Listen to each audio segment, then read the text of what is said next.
फिर से आज एक नए वीडियो के साथ आपके साथ जुड़ने की कोशिश करते हैं। जैसे कि पिछले वीडियो में मैंने पढ़ा था भारत पर मुस्लिम आक्रमण के बारे में, उसी का अगला जो टॉपिक है आज का दिल्ली सल्तनत के बारे में। तो दिल्ली सल्तनत से जानने से पहले हम लोग ध्यान दीजिए, जब आपको हम पढ़ाए थे तो बताए थे कि मोहम्मद गौरी था और मोहम्मद गौरी के दो गुलाम थे। एक का नाम था कुतुबुद्दीन ऐबक नाम था, और एक का नाम था बख्तियार खिलजी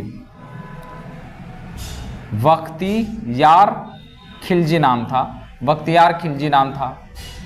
तो इसके बीच में क्या हुआ था कि इसकी मृत्यु हो जाने के बाद इसकी एक पुत्री होती है और पुत्री से इसका विवाह हो जाता है ये कुतुबुद्दीन ऐबक का। तो ये बन जाता है दामाद। कौन बन जाता है? ये जो है आपका कुतुबुद्दीन जो ऐबक है ये बन जाता है दामाद। क्या बन जाता है? दामाद। किसका दामाद बन जाता है? तो मोहम्मद गौरी का दामाद बन जाता है।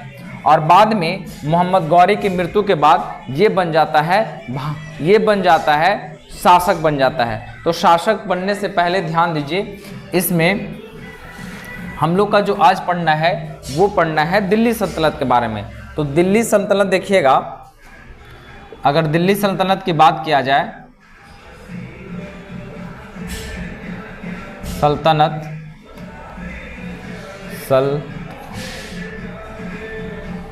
दिल्ली सल्तनत की बात किया जाए तो इसका जो स्टार्टिंग हुआ था 1206 से लेकर और ये पानीपत की प्रथम लड़ाई तक, यानी 1526 तक।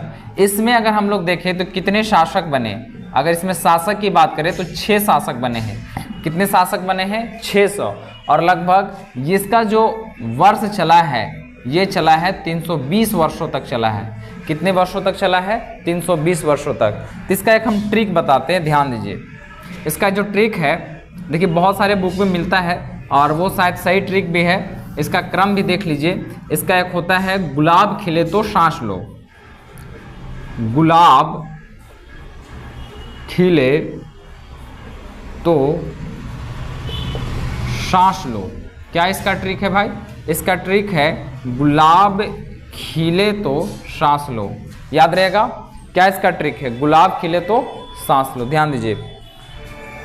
अब ये ट्रिक जो हम बताए हैं इसमें सारे जो हैं 6 शासक इसमें शामिल हो जाएंगे। 6 शासक कौन कौन? तो ध्यान दीजिए। गुलाब से बना गुलाम वंश, खिल से बना खिलजी वंश और तो से बना तुगलक वंश। कौन सा वंश बना? तुगलक वंश। कौन सा बना? तुगलक वंश। सा से बनेगा सैयद वंश, याद रहेगा। और लो से बन जाएगा लोधी वंश। तो ये सारी आपको कहानी याद रखना है। गुलाब खिले तो सांस लो, गुलाब से बनेगा गुलाम वंश, खिल से बनेगा खिलजी वंश, तो से बनेगा तुगलक वंश और सांस से बनेगा सैयद और लो से बनेगा लोधी वंश। तो ये सारे वंश इसमें दिल्ली सल्तनत में कुल 6 राजवंशों ने शासक किया है। कितने राजवंशों ने शासक किया है? 6 राजवंशों में। और शायद ये प्रश्न आपसे पूछ दे कि सल्तनत काल का जो वर्ष रहा था वो कितना वर्षों तक रहा था? 320 वर्षों तक ये रहा था। 1206 से लेकर पानीपत की पहली लड़ाई कब हुआ था? 1526 में। तो ये आपको इंपॉर्टेंट प्रश्न है, इसको याद रखिएगा। आज जो है हमको इसके बारे में पढ़ना है, गुलाम वंश के बारे में पढ़ना है। तो गुलाम वंश पढ़ने से पहले आप ध्यान देना होगा कि गुलाम वंश की जो स्थापना है वो लोदी के गुलाम या लोदी का गुलाम का लोदी का नहीं, हाँ, मोहम्मद गौरी का गुलाम कुतुबुद्दीन ऐबक के द्वारा किया गया था। कुतुबुद्दीन ऐबक जो था पहले मोहम्मद गौरी का गुलाम था, सेनापति था, जबकि उसकी बेटी से शादी हो जाने के बाद वो बन जाता है दामाद बन जाता है। और दामाद बनने के बाद वो फिर उसके मरने के बाद दामाद भी वहाँ पे काम करने लगता है और वो बन जाता है शासक। और जब जैसा ही शासक बनता है तो भारत के एरिया में ये एक गुलाम वंश की स्थापना करता है। तो आइए समझते हैं गुलाम वंश के बारे में। तो ध्यान दीजिए, गुलाम वंश की जो है वो कार्यकाल कब से कब तक चला था? तो 1206 से लेकर चला था 1290 तक। 1206 से कब तक चला था? 1206 से लेकर 1290 तक चला था गुलाम वंश। इसमें अगर देखा जाए तो इसका संस्थापक की बात करें तो कुतुबुद्दीन ऐबक है। कौन सा है? कुतुबुद्दीन ऐबक, जो मोहम्मद गौरी का दामाद के साथ साथ गुलाम भी रह चुका था। अब देखिए गुलाम वंश की जब बात ही कर लिए हैं तो गुलाम वंश में टोटल 11 शासक हुए। कितने शासक हुए? टोटल 11 शासक हुए। गुलाम वंश में टोटल 11 शासक हुए। अगर कुतुबुद्दीन की बात किया जाए, इसका राज अभिषेक 25 जून 1206 में हुआ। 25 जून 1206 में किसकी? कुतुबुद्दीन ऐबक की, 25 जून 1206 में। अब आते हैं दूसरी बात, इन्होंने राजधानी कहाँ बसाई? इसकी जो राजधानी थी, इसकी राजधानी कहाँ थी? इसकी राजधानी थी लाहौर। किसकी? गुलाम वंश की अगर राजधानी की बात करें तो लाहौर थी। इसके समय में कुछ कुछ उपाधियों की बात किया गया है। देखिए हम वही टॉपिक को फोकस कर रहे हैं जो एग्ज़ाम में पूछता होगा। आप लोग भी जब बिहार एसएससी या रेलवे या किसी भी कॉम्पिटिटिव एग्जाम की तैयारी कर रहे हैं, इंटर या ग्रेजुएशन लेवल तक, तो उसमें आपका इससे जो प्रश्न होता है ना के बराबर होता होगा। आप खुद सेट मार के देखिए या कई लोग मारते भी होंगे तो इससे आपका ज़्यादा प्रश्न ना के बराबर रहता होगा। तो हम उसी टॉपिक को कवर करेंगे जो एग्ज़ाम में पूछा है या पूछने की संभावना व्यक्त की जा रही है। तो आते हैं इनकी उपाधियों की बात करते हैं। इनकी उपाधि 2-3 उपाधि मिला था। एक बहुत ज़्यादा ये दान दक्षिणा में, बहुत ज़्यादा दान दक्षिणा में इसका महारत हासिल था, इसीलिए इसे लाख बख्श कहा जाता है। लाखों के दान देने वाले को कहा जाता है लाख बख्श कहा जाता है। इसको कहा जाता है हातिम ताई। क्या कहा जाता है? हातिम ताई। किसको? कुतुबुद्दीन ऐबक को। हातिम ताई इसको क्यों कहा जाता है भाई? इसको हातिम ताई क्यों कहा जाता है? और इसकी जो उपाधि दिया था इसी का विद्वान था हसन निजाम। हसन निजाम दे दिया कि चलो हम खुश रहेंगे, इनको जब उपाधि दे देंगे तो थोड़ा खुशी जैसा महसूस होगा, राजा जो है ज़्यादा हमको मानेगा, तो इसके वजह से ये भी दे दिया। कि कुतुबुद्दीन ऐबक था, धार्मिक भी था, और धार्मिक होने के साथ साथ ये कुरान का पूरा याद कर लिया था। रख दीजिए किताब, कुरान पढ़ के सुना देता था, इसीलिए इसको कुरान खा भी कहा जाता है। कुरान खा कहा जाता है क्योंकि इसका पूरा कुरान याद था। तो ये हो गया। अब इसके अगर हम लोग निर्माण कार्य की बात करें कि इसका निर्माण कार्य की अगर देखा जाए तो निर्माण कार्य में कौन कौन सा ऐसा बात चला था। तो पहला अगर निर्माण देखेंगे तो जो आप दिल्ली में जो देखते हैं कुतुब मीनार, जो विश्व की सबसे ऊंची मीनार में शामिल है, उसका जो निर्माण करवाया था वो कुतुबुद्दीन ऐबक ने करवाया था।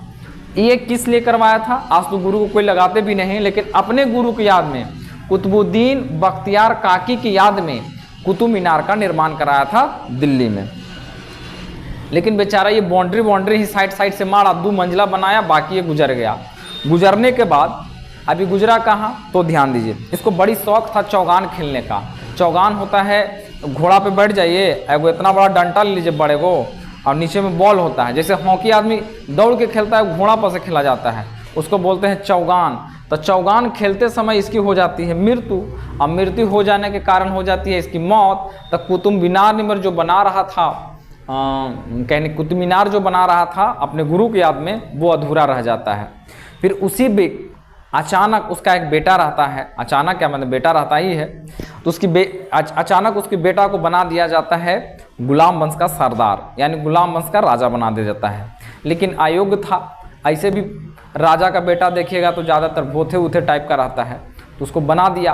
और बनाने के बाद क्या हुआ तो उसकी जो राजा था आराम सा उसका बेटा बन गया राजा। और राजा बनने के बाद इल्तुतमिश जो था, इल्तुतमिश भी कुतुबुद्दीन ऐबक का गुलाम था। अब वो टुकुर देख रहा था, अब इसको था शौक कि हम राजा बने, ये तो बुड़बक है आदमी, एकरा कौन बना दिया राजा।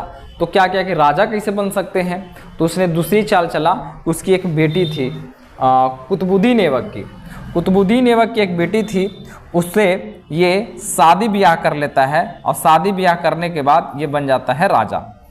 कौन राजा बन जाता है? कुतुबुद्दीन ऐबक का दामाद कौन बना? तो ये बन गया इल्तुतमिश। तो इल्तुतमिश जैसा ही बना तो सबसे पहला इसने काम किया कि राजा बनने के साथ साथ इन्हें कुतुबुद्दीन ऐबक के द्वारा छोड़े गए अधूरे मंजिल कुतुबुद्दीन ऐबक को सपना पूरा किया, और ये 2 मंजिल इनके द्वारा बनाया गया और 3 मंजिल इनके द्वारा बनाया गया। लेकिन बिजली गिर जाने के कारण, ठनका गिर जाने के कारण कुछ मंजिला ध्वस्त हो गया। फिर इसे पुनः निर्माण करवाया गया, पुनः निर्माण कराया गया, और यह निर्माण जो करवाया गया फिरोज शाह तुगलक के द्वारा निर्माण कराया गया। हम आपको बताएंगे तुगलक वंश में, तो फिरोज शाह तुगलक के द्वारा निर्माण कराया गया। इसके और निर्माण कार्य की बात किया जाए, कुतुबुद्दीन ऐबक के निर्माण की बात किया जाए, तो इन्होंने कुबत उल मस्जिद, कुबत उल मस्जिद, क्या मस्जिद का नाम है? कुबत उल मस्जिद, जो अभी फिलहाल वर्तमान में दिल्ली में है, इसका निर्माण कराया। एक और था 2.5 दिन का झोपड़ा। 2.5 दिन का जो झोपड़ा था वो अजमेर में है, और अजमेर कहाँ पड़ता है, किस राज्य में पड़ता है, आप कमेंट करके बताइएगा। अजमेर में है, और इसकी चौगान खिलते समय 1210 में, देखिए 6 में राजा बना, 10 में मृत्यु हो गया, यानी 4 साल में इसका खटिया खड़ा हो गया।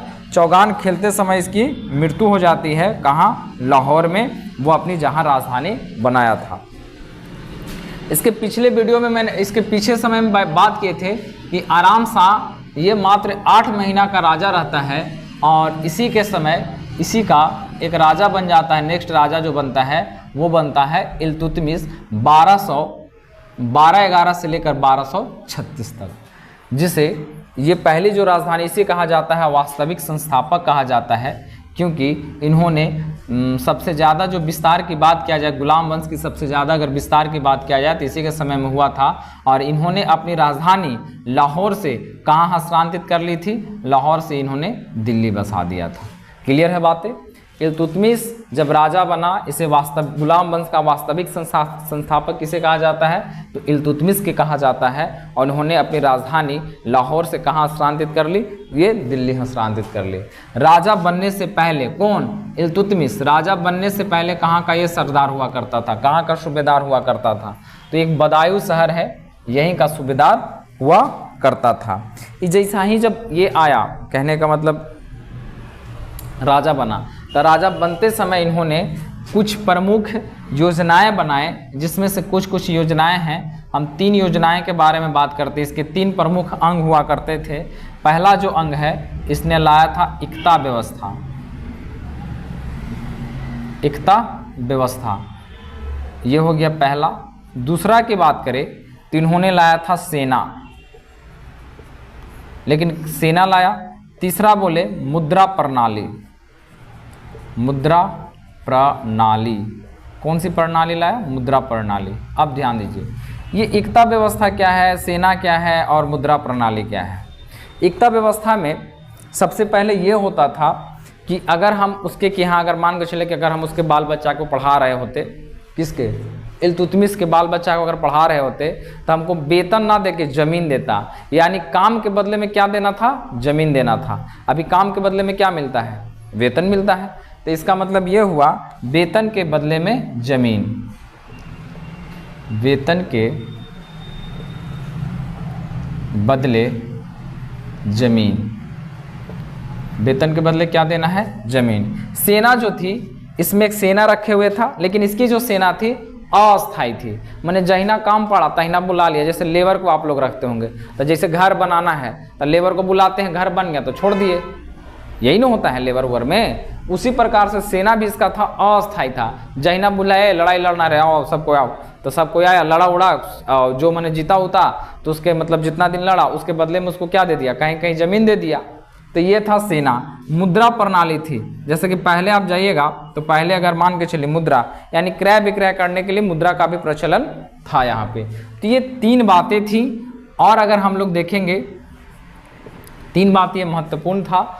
जैसा ही जब हम लोग देखेंगे, जब नेक्स्ट पार्ट में जब हम पढ़ेंगे तो इसमें हम लोग जानेंगे इसी की एक बेटी थी रजिया सुल्तान के बारे में जानेंगे, और बहुत सारे भारत में शासक हुए दिल्ली सल्तनत में, जिसमें मुख्य रूप से गुलाम वंश में देखेंगे। और अगले वीडियो में हम आपको पूरी तरीके से क्लियर करवा देंगे।